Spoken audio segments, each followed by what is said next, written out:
Hi guys! Welcome back again to my YouTube channel. So by the way guys, my name is Jab. Kumusta po kayong lahat? Okay, so yan guys, maraming salamat po pala sa walang sawang pagsubaybay sa ating pong daily love reading. And kung ikaw ay bago pa lang sa ating channel, mag-subscribe na po kayo. Then i-click mo na rin yung ating notification bell para lagi kang updated sa ating mga bagong upload. Okay, so guys, titignan natin kanina bang love reading yung masasagap natin ngayon. Okay? Kanina ba itong love reading? Kanina ba itong love reading? Spirit guide. Meron tayong Page of Pentacles. Naalala ka ng person mo ngayon. So, parang ganito siya, no? Mahilig siguro siyang gumala or lumabas. Nakikita ko na parang nangihinayang siya. Ay, hindi ko man lang siya na-treat. Parang gano'n, hindi ko man lang siya nabilan nito. Marami akong plano sa kanya, pero parang hindi ko nagawa sa kanya. So, parang may mga panghihinayang itong si person. At parang nagsisisi rin. Nakikita ko parang same kayo ng energy. Parang nagme-mirror kayo sa isa't isa ngayon, guys, no? Ikaw nag-aantay ka ng reconciliation dito sa person mo. Piling ko kayo pa naman, pero mukhang nagkakatampuhan kayo. Epekto ba sa inyo ng retrograde? Parang hindi kayo nagpapansinan ngayon. Okay? So, nakikita ko guys, pwedeng isa sa mga main issue nyo is yung pang long term. Inisip mo siguro dito kung hanggang dito lang ba, meron pa ba siyang gustong mangyari. So, kung magjowa pa lang kayo, parang gusto niya na siguro or gusto niya siguro magsama, pero ikaw marami ka pang pinapriority. Marami ka pang kinoconsider ngayon bukod dito sa pagsasamang to. Okay, tignan natin kanina tong love reading spirit guide. Okay. Parang baliktad to. Kanina po itong love reading spirit guide.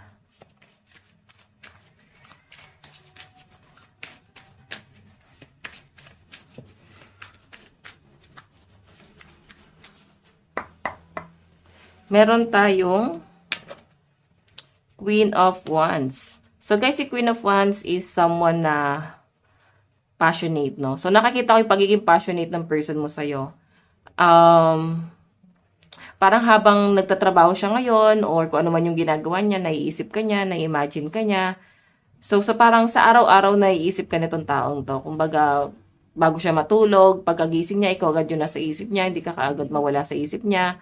So, nandun sa point na may mga panghihinayang pero parang ang dating kasi dito kailangan niyang tanggapin kung ano yung connection na meron kayo ngayon or binibigyan kanya ng privacy. Kumbaga hinahayaan kanya na mag-isip doon sa sitwasyon. Binibigyan ka muna niya ng space kung hindi ka pa talaga ready na makipag-usap sa kanya. Pero same kayo dito guys. Si person mo parang nanghihinayang din to. Okay? Nagmi-mirror nga kayo. I think soulmate mo tong taong to. Kasi nagme-mirror kayo sa isa't isa, guys. Okay, tingnan pa natin.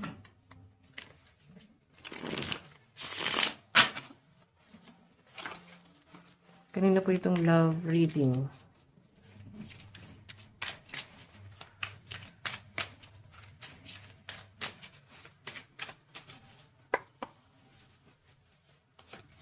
Meron tayong Nine of Swords. Diba? Nagkakaroon siya ng sleepless night ngayon. Parang, ang tagal-tagal hindi mo pa rin siya kinakausap. Nag-aantay lang siya rito. Siguro, matindi yung tampuhan yung dalawa. Parang paulit-ulit na cycle. Okay? Yung may advice ko sa inyo guys, siguro kung paulit-ulit na yung cycle, kailangan may baguhin na, no? Baka hindi na guys nakakabuti. Titingnan pa natin. Parang kailangan dito i-settle nyo na, pag-usapan nyo. Huwag nyo na guys pahabain pa. Be matured, no, dun sa sitwasyon. Kasi hindi naman habang buhay isip bata kayo. Isipin nyo na lang guys, paano kung nagkaroon na kayo ng pamilya. Tapos parehas kayo ng person mo is immature. Kailangan may mag-mature dito. Kawawa yung magiging anak nyo kung sakali. Okay? Pero ngayon kasi parang ang laki ng respeto niya sa isa't isa. Sa halip na mag-away, parang nananahimik na lang. Ganun yung nakikita ko. Tingnan pa natin. Meron tayong Two of Wands. Ayan. So guys, yung Two of Wands, medyo nag-aantay siya, pero nag-aalangan naman siyang kontakin ka. Kaya ginagawa niya guys, inirespeto niya na lang yung peace of mind mo, yung space na gusto mo. Di ka niya inaabala. Okay, parang hinahayaan ka niya. So, siguro nung blinak mo siya or di mo siya kinausap, medyo nainis siya kasi paano niya na nga naman ipapaliwanag yung side niya kung, di ba, kung blinak mo na. Okay. So, tignan pa natin additional message. Ano po itong Page of Pentacles?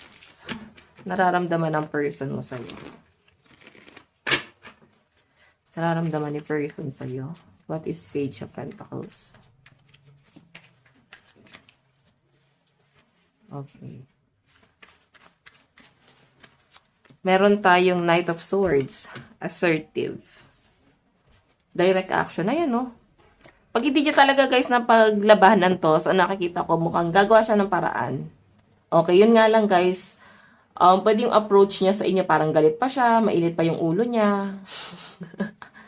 Ganon. Kumbaga, matadaan niya sa galit eh. And, baka mas maging gulo kung hahayaan mo siya yung mauna na mag-message sa'yo.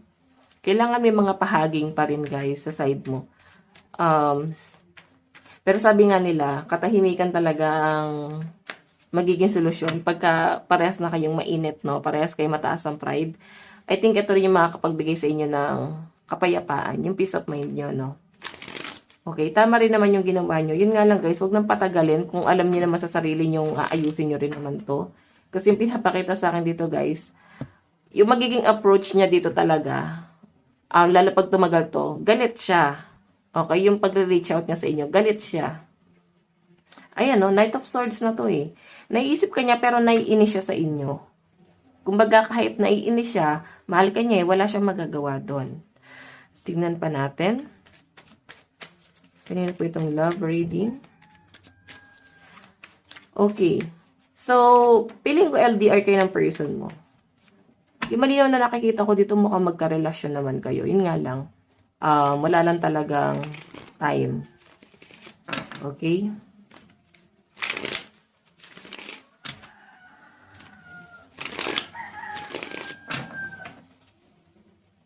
Tingnan pa natin. Additional message. Nakikita ko yung pag-aalaga ng person mo sa'yo. Sobrang effort din to guys. Ayan, baka na-spoiled ka na. Huwag nyo hayaang ma-spoiled kayo tapos hahanapin nyo sa ibang tao. Mahirap yon. Kaya huwag nyo masyado guys, idedepende yung sarili mo sa person mo. Kailangan, kaya mo pa rin dumiskarte. Kumbaga may kakayahan ka pa rin para sa sarili mo. Okay? Tingnan natin. Additional message. Ano po itong Page of Pentacles? Additional message. Oops. Diba, collaboration, no? Parang sinasabi rito, gusto niya tulungan mo lang din naman daw siya. Naiinis siya kasi walang give and take na nangyayari. Ganun yung pinapakita dito. Kumbaga, parang, ayan, meron ka sigurong kinakagalit sa kanya. Or sabihin na natin na ina-accuse. Naakusahan mo yung person mo. Bakit hindi ka nagpaparamdam? Bakit ganito? Parang mainit yung ulo mo sa kanya. So nakikita ko rito guys, feeling ko nagpapaka-busy kasi teamwork, creativity, learning eh. I know, apprenticeship. So may mga discarded daw yung person mo. Okay? Dumidiskarte siya ng iba bukod sa trabaho niya para kahit papano is may extra income. Ganun yung nakikita ko guys. Todo gather si person, no? Wala na siya halos guys, pahinga. Parang nagpapakamatay na to kakatrabaho. Tapos parang hindi mo pa to naintindihan. Ayan. Parang feeling mo pinababayaan yung pamilya mo. Parang wala ka ng time sa pamilya natin. Ang cold mo na. Kung karelasyon mo pa lang naman to, wala kayong pamilya. Parang feeling mo, bakit ang cold na netong person na to? Pero kasi guys, yung pinapakita sa akin, nagpapaka-busy siya. Kung feeling nyo naman guys, is good provider naman yung person mo, okay lang yan kasi nagbibigay naman siya. Pero hanggat maaari guys, gumagawa siya ng paraan para magkaroon ng time sa inyo. May mga times lang na, ayun, kala ko nawala na. May mga times lang na hindi niya talaga kayang sabayan yung topak mo. Okay? Tignan natin. Ano tong Queen of Wands? Ano po itong Queen of Wands?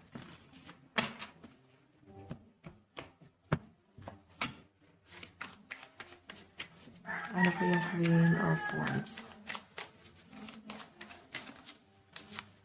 Meron tayong Two of Swords. Oh. Naisip niya din guys yung mga kinagagalit mo. Na-appreciate niya naman yon. Parang naunawaan ka din naman niya sa side na yon. Pero ang sinasabi niya kasi rito, parang wala naman siyang option eh.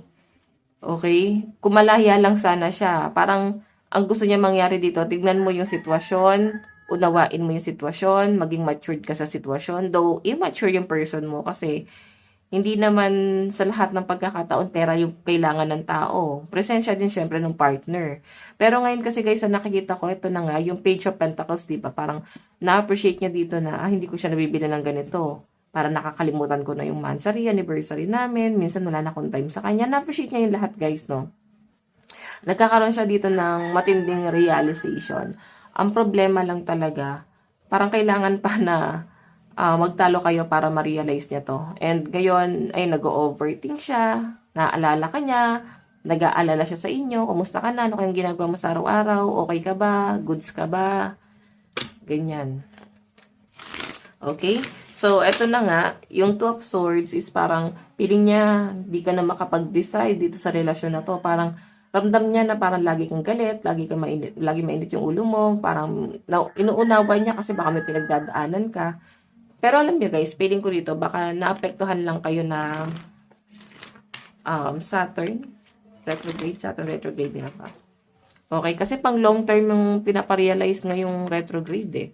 And ayun na nga sabi ko rito, pwedeng nare-realize mo dito is paano kita pipiliin kung ganyan yung gagawin mo, ganyan yung pakikitungo mo, ganyan yung asta mo. Siyempre, pang long term na yung iniisip mo. And parang pinipilit mo ring ayusin yung attitude na tong taong to. Okay? Tingnan pa natin.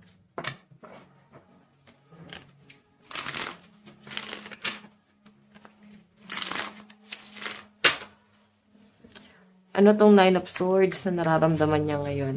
Ano ba yung Nine of Swords, Spirit Guide?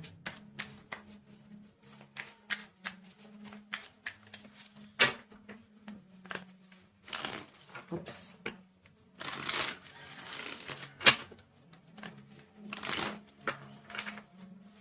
Nine of Swords, Spirit Guide. Meron tayong King of Wands. Meron tayong Four of Cups. So, yun na nga guys. Yung King of Cups, King of Wands kasi is passionate pa rin naman yan. Parang, ini-imagine niya yung mga magagandang plano niya sa future kasama ka. Alam mo yon, bago siya matulog, iniisip niya, ito yung plano namin dalawa. Pero paano nga mangyayari? Parang unti-unti nasisira. Pero wala naman ako nakitang ending dito. Nakikita ko lang na parang minsan nagkakaroon kayo ng misunderstanding. Pero guys, alam mo, ang ganda ng plano ng person mo dito. Kasi bago nga siya matulog, iniisip niya yung makakabuti sa'yo, makakabuti sa kanya, makakabuti sa bubuin yung pamilya. Yun nga lang guys, Four of Cups. Hindi niya, ano pa talaga to, no? Kanya-kanyang amats lang talaga yan guys. Dito mo naman, Four of Cups. Ang saya-saya ng person mo dito. Tapos parang babasagin mo yung trip niya. Parang kunyari, sabihin niya, ay pangarap ko yung ganyan, B. Kunyari, B tawagan nyo. O babe, ano tawagan nyo? Babe. Okay, parang pangarap ko yan. Gusto kong bumili ng bahay, property, para sa ating dalawa. Tapos babasagin mo, bibiling property. Tamad ka naman. Mga ganon. So, mga simpleng, parang hindi ka naniniwala sa diskarte ng person. So, alam niyo yan guys, hindi makakatulong. Kasi parang, ano lang, kahit konting moral support doon sa partner, ibigay natin sa kanila. Mali nyo naman, makakabuti yan para sa kanila, di ba? Hindi lang din naman sa kanila, kundi para sa inyo. Siguro kasi, napagod ka na. Napagod ka na magbigay ng moral support dyan sa person mo na yan. Okay, kaya ngayon parang iniisip mo, paano mo gagawin yan? Wala ka namang ginagawa. Parang tamad ka naman, sinungaling ka naman, paasa ka lang naman. Parang ganon. So, baka kasi dumarating sa point na, yun na nga, parang puro pangako lang tong person na to, puro pangarap lang siya. Wala naman siya sinisimulan. Tignan natin ano ba tong Queen of Wands. Queen of Wands, meron tayong Queen of Swords and Five of Pentacles. Diba? Si Queen of Wands, guys, is nagdadalawang isip. Parang, alam mo yon, sa nakikita ko mukhang honest naman si person mo sa'yo. Masyado ka nga niyang pinoprotektahan eh. Nakikita ko yung pagiging, ano ba, parang pagiging sweet niya dun sa relasyon niyo. Ang problema lang dito, guys, Five of Pentacles, parang feeling niya, lagi kang galit sa kanya, parang hindi ka nakukontento, hindi ka naniniwala sa kanya. So, parang dumarating sa point na itong person na to, nawala na nga talaga siya ng gana sa sarili niya. Okay? Hindi na siya nakukontento din. Kasi ramdam niya na itong relasyon na to may kulang. Okay? Ikaw nga mismo nararamdaman mo kung ano yung kulang. 'Di ba? So, nakikita ko sa kanya na parang nadidistract na siya kung paano niya bubuuin pa itong binubuo niyong relasyon. So, kaya nga sabi rito is nire-respeto niya kung ano yung gusto mo eh. Okay, nire-respeto niya kasi nakikita niya na parang hindi ka na nagiging passionate. Nakikita niya nawawalan ka na ng gana. So, paano niya papatutunayan yung sarili niya sa inyo, guys? 'Di ba? So, tignan pa natin. Additional message.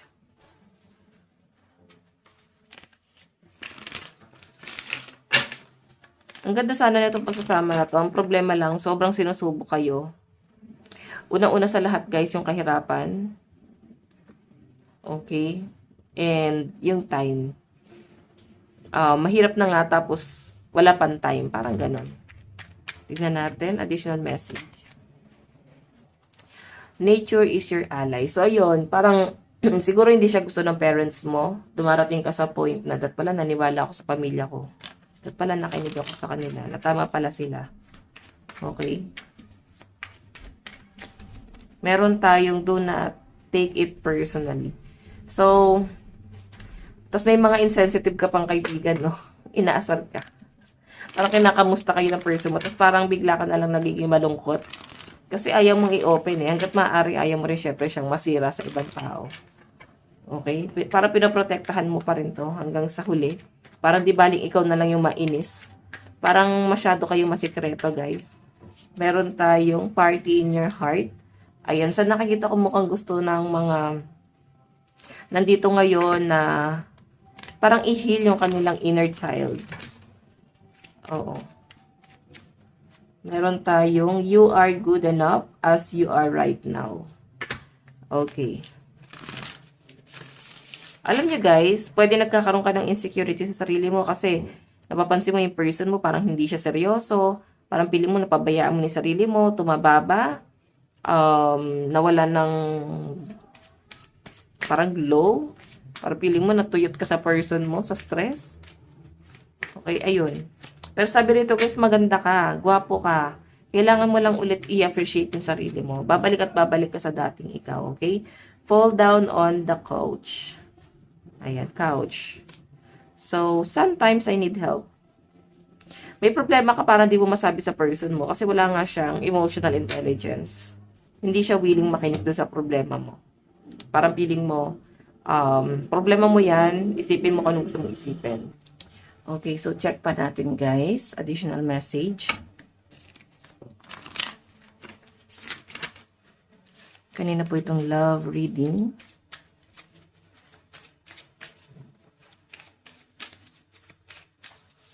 Oops. Honeymoon. Oh, may plano pala kayong gala, guys. Mukhang hindi pa ito matutuloy. Mukhang meron kayong plano ng person mo. Pwedeng siya yung nagsabi nito. Pero kasi sa'yo, parang, huwag na nga lang matuloy kasi ako lang na magagastos. Parang gano'n. Okay, or pwedeng may plano siya once na magkita kayo ulit. Since mukhang LDR nga kayo, di ba? Plano siya na lumabas kayo, magbanding kayong dalawa, pero parang ayaw mo na itong ituloy. Masama yung loob mo sa kanya. Ayan, true love yung tingin niya sa inyo, guys. Make the effort. Alam niyo guys, gagawa pa rin daw ng effort itong si person. Titingnan natin yung nararamdaman niya sa inyo. Playfulness. Okay? Titingnan natin yung nararamdaman kasi passionate daw dito eh. Ito sa overall energy niya.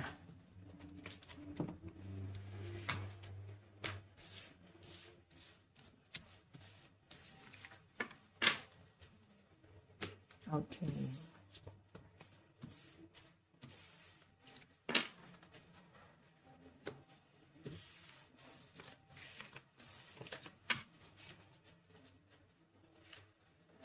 Nararamdaman ni person. Okay. Ano yung nararamdaman ng person mo sa'yo? Nararamdaman ni person mo sa'yo.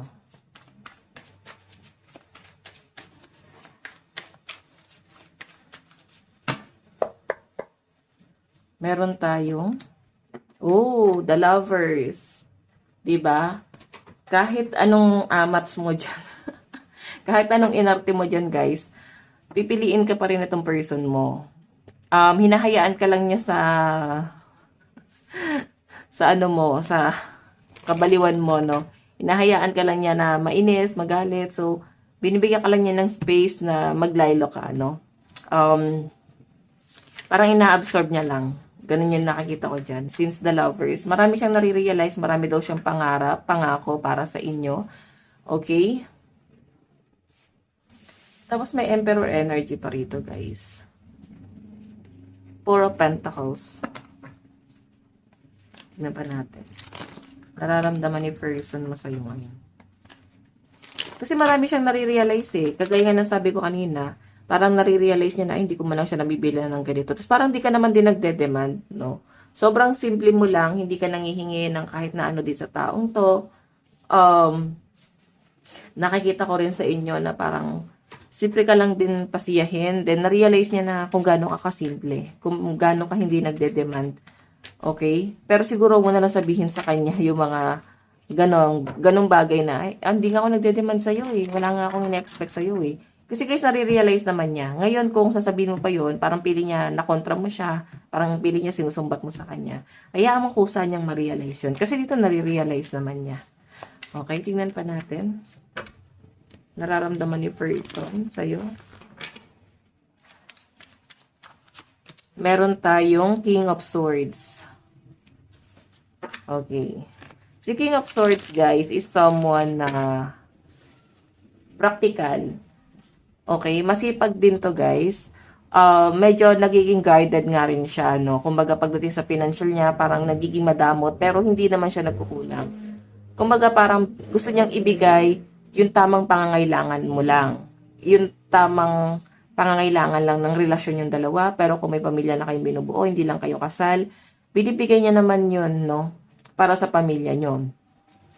And, ayun lang, ang dating sa'yo, parang ang kuripot naman niya, damot naman niya, parang tinitipid ka niya. So, nangyari guys, parang tinitiis mo. Okay, tinitiis mo lang din naman kasi gusto mong i-prove sa kanya na mahal mo talaga siya, hindi dahil sa kung ano siya or ano yung meron siya. Okay, tingnan pa natin.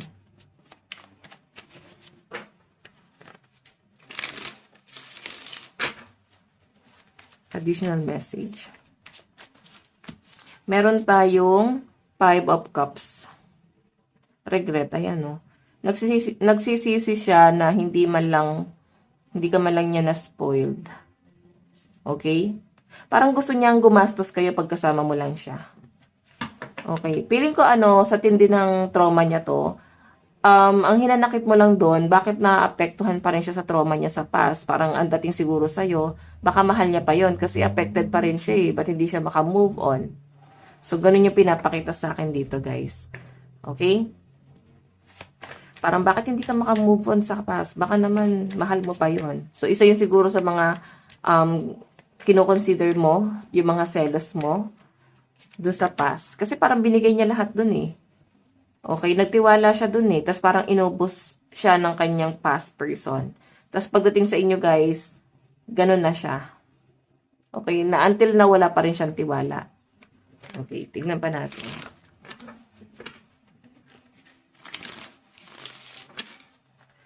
Additional message.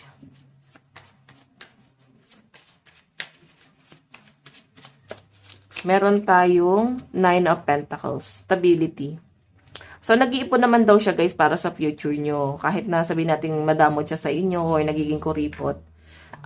Inisip niya pa rin na parang nagpo-provide pa rin naman siya. Pero yun nga lang, guys. Sapat lang yung napoprovide niya para sa inyo. Sapat lang sa pangangailangan, sa pang-araw-araw. Ganon. So, ikaw, napoprostrate ka na. Parang hanggang dyan na lang ba yung plano mo? Parang, Parang naibibigay niya nga, pero yung pinakagusto mo, hindi niya naman naibibigay. Yung tipong ginagawa niya yung um, mga bagay na gusto niya, pero hindi kanya tinanong, ano ba yung gusto mo?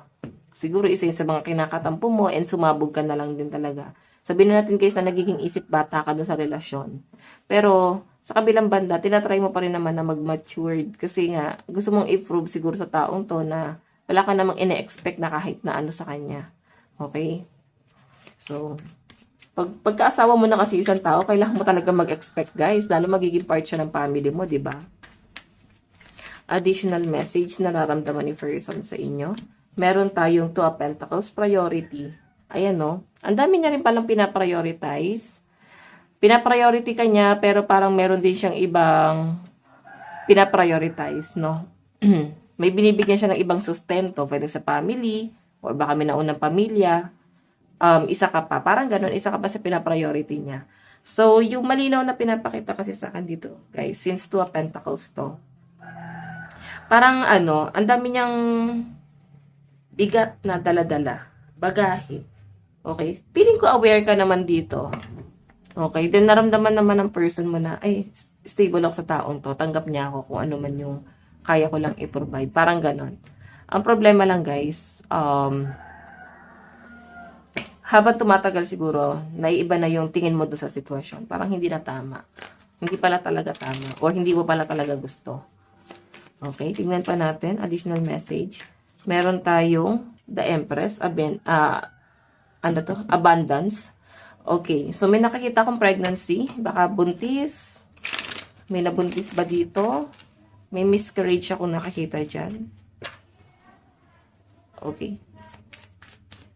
Additional message. Meron tayong Seven of Pentacles. Nakikita ko dito na parang eto kasi Seven of Pentacles guys, gusto mag-effort. Pero napapagod siya or parang wala na siyang time na mag-effort pa. Kasi sa trabaho pa lang ubos ng energy niya. So, pag nag-uusap kayo, ramdam mo parang lagi siyang pagod. Wala siyang gana. Meron tayong Six of Pentacles. Ayan, marami nga siyang pinaprioritize guys. Pili ko parang pinagtatakpan mo na lang din to sa iba. Para hindi ka mapahiya, di ka mahirapan, masaktan. Kasi yung sitwasyon mo guys, parang sabihin na lang ng ibang tao, di ba strong ka? O di ba? Na parang kailangan hindi ka nagkakamali. Na parang matatag ka, kailangan hindi ka magkakamali sa buhay. Kailangan matapang ka lang. So, hindi naman guys kasi perfecto ang mga tao, di ba? So, ayun. Kaya parang ikaw, sinisikreto mo lang, hindi mo ma-open sa ibang tao kasi kagaya na sabi ko, ayaw mong masira din siya sa ibang tao. Kung baga nire-respeto mo pa rin. Parang di baling ikaw na yung mainis dun sa sitwasyon. Okay? Ngayon, nakikita ko rito na parang nagbibigay siya ng suporta sa iba. Baka hindi ka aware dito. Or pwedeng aware ka. Baka may naunang asawa to, tapos nagbibigay siya ng support doon. Okay, tignan natin yung zodiac sign. Oh, by the way, yung message pala muna. Ano yung gusto sabihin sa'yo ng person mo? Ano yung gusto niya sabihin? Meron tayong our love will always ease to exit. Para ikaw daw yung lagi gumagawa ng way na maghiwalay kayo. Para gano'n, on and off tong relasyon na to. Meron tayong what's the point of it all. So, meron siyang pinapaliwanag na akala ko ba tinanggap mo? Akala ko ba gusto mo? Akala ko ba ganon? So, kasi kagaya ng sabi ko, habang tumatagal parang hindi mo pala talaga kaya yung sitwasyon na meron kayo. Okay? Tingnan pa natin. Meron tayong you're mine forever and ever. Diba? Paninindigan ka pa rin niya habang buhay. Zodiac sign. Meron tayong Scorpio, Virgo, Libra, Cancer, Pisces, and Gemini. Meron tayong Virgo, Scorpio, Aquarius, Sagittarius, Leo, Capricorn, Libra. Last one. Aries, Leo, Virgo, Cancer, Scorpio, and Sagittarius energy. Doon tayo sa energy mo.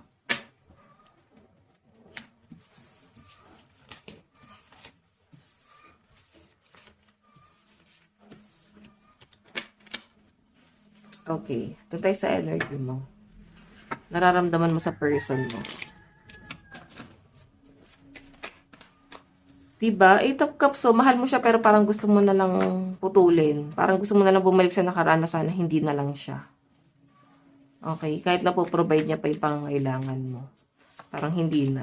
Kasi kung mabigat sa dibdib mo eh. Hindi mo naman nakikita, hindi mo rin control ano yung sitwasyon niya. So, Eight of Swords, parang piling mo araw-araw kang pinapatay ng sitwasyon. Nahirapan ka. Natanggapin ko ano yung sitwasyon na meron kayo. Meron tayong Four of Wands. Tinatago mo lang to, nililihim mo lang din, hindi ka masyado nagiging open sa person mo. Kasi yung malinaw na pinapakita sa akin dito, guys, parang ayaw mo na rin humaba yung issue. Okay, ikaw yung nag-give way. Zodiac sign. Meron tayong Sagittarius, Leo, Capricorn, Taurus, Libra, and Pisces. Meron tayong Aquarius, Pisces, Gemini, and Taurus. Meron tayong Aries, Cancer, Gemini, Aquarius, Virgo, and Scorpio energy. So doon tayo guys sa in the near future. Saan napapunta tong relasyon na to? In the near future. Meron tayong new love. Ayan. New person. Very soon. Oh. Yun nga lang guys, merong someone new na mag-e-effort daw sa'yo. Or baka siya rin yan guys. Gusto niya maging new person. Mag-upgrade si person. Pero may new person na magpaparamdam sa inyo. Very soon. Make the effort. Ayan. So guys, ito lang po ang inyong daily love reading. Again, bukas po. Let God bless and love you all. Bye-bye.